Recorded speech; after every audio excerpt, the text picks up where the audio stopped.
Today we are presenting to you the first video of the series of videos on the topic of proteins. We are going to be discussing in detail regarding proteins and their consumption. I'm sure all of you have lots of questions regarding this topic. Please do watch the complete video so that you get a good understanding regarding the topic, and feel free to drop your questions in the comment section below. At the end of the series, we will be making a separate video dedicated to answering all your questions so that there are no doubts left in your mind. So let's quickly begin with the video. Namaste. Of late, there is a lot of narrative built upon protein. Uh, Protein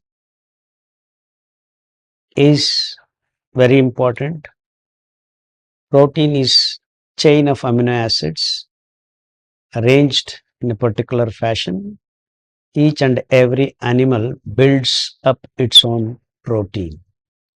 So human body also builds up its own protein. And the narrative built is that protein is available in the non-vegetarian food and meat. So basically all the animals get their protein from plants only. It is the plants that fix nitrogen, then amino acids are synthesized. These amino acids are made into proteins in the plants too. So any animal that eats the plant protein has to digest, understandably make different amino acids or different peptides. Then if the sequences are right for their particular protein structure, they can assemble. So what it really means is that one animal makes protein, the same protein does not fit for human body. So human body has to digest. So there is a protein, animal protein, plant protein. Indeed, it is very difficult for human physiology to digest animal protein when compared to plant protein. So we actually have no peptidases till we get to the intestines. Not a single peptidase exists in our mouth. And we actually need 4 to 5% of protein because we do not get energy burning protein. Protein is a building body for different enzymes, different transmitters, regulators. So the physiological, biochemical reactions take place with the help of proteins. And in fact, glucose burning takes place in mitochondria to release energy. So protein is not a material which is used to produce or to burn and give energy. It is the carbohydrate and it is the glucose that is burnt. So we don't need protein in large quantities. On top of that, the extra protein has to be dealt, and we will be in trouble if we have extra protein going into our body. And this is the reason why we have lot of chronic kidney diseases of late, because we are taking too much protein, because the narrative is built in the last 10-15 years saying that protein is very important. It is important, but not the way it is built up. So we need small amounts of protein. That means 4 to 5 grams per 100 gram of the total meal. That's all that we need. And if extra, then we are putting our liver and kidney into trouble. And we are better off eating plant protein because we can digest and build up our proteins that are required. So the biosynthesis of protein, digesting the protein, these are the two important steps.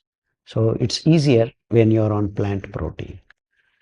And on top of it, plant protein is of two different kinds, dicotyledons and cereals, that is monocotyledons. So dicots have protein and unregulated glucose, that is carbohydrate, up to 60%. So dicotyledons, pulses, lentils, all this group where you have nitrogen fixing bacteria in their roots are the primary source of protein synthesis on this planet. So it's important that we encourage ourselves to eat plant protein, and we also have C4 grasses building the protein into themselves. So these are the two different kinds of proteins, and many people are under the impression that plant proteins do not have certain amino acids that human body requires, and that is also not very true, because the millets, the protein is complete sequences. So we have no dearth for amino acid, right amino acids that we require. Certain lentils may lack certain amino acids, but when our food is complete with cereals, pulses, roots and tubers, and greens and vegetables, we have no problem as far as the amino acids are concerned. And there is a wrong narrative built in the world due to the protein requirement is designed, rather being implied, that you need 1 gram protein per kilogram body weight. And this is way too much for our kidney or and liver to handle. And that's why we get into the diseased conditions. So simply put, we are better off eating plant protein, and that too in 4 to 5% of our meal. This is all that makes you keep healthy and strong. And proteins do not give you energy. We cannot burn protein. It is the carbohydrate that is to be burnt, and the paraphernalia where the energy is released and how it is done is actually assisted by the protein molecules of different nature. So this is the story of protein. So let's all be prudent and not consume too much protein, because consuming too much protein is dangerous.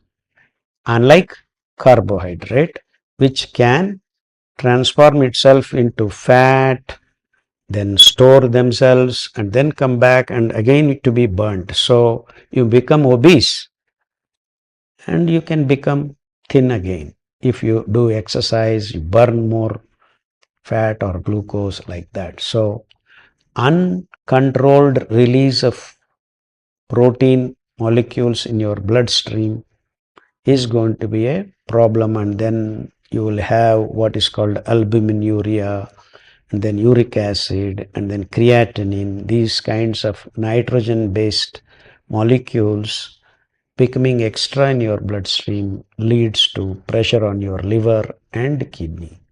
So 4 to 5 grams of protein, that too plant protein, that too millets have wonderful combination. Foxtail millet has approximately 11% of protein. Brown top millet has got 12 approximately, and proso millet has 11.5, and other millets have 6 to 7% of protein. So all millets are endowed with the right amount of protein for your food, for your metabolism, and hence they are important. And most important is that they have regulation. The fiber built in with the millet proteins, it can regulate the protein itself, it can regulate the carbohydrate. Thus, millets are really placed in a wonderful way for our consumption.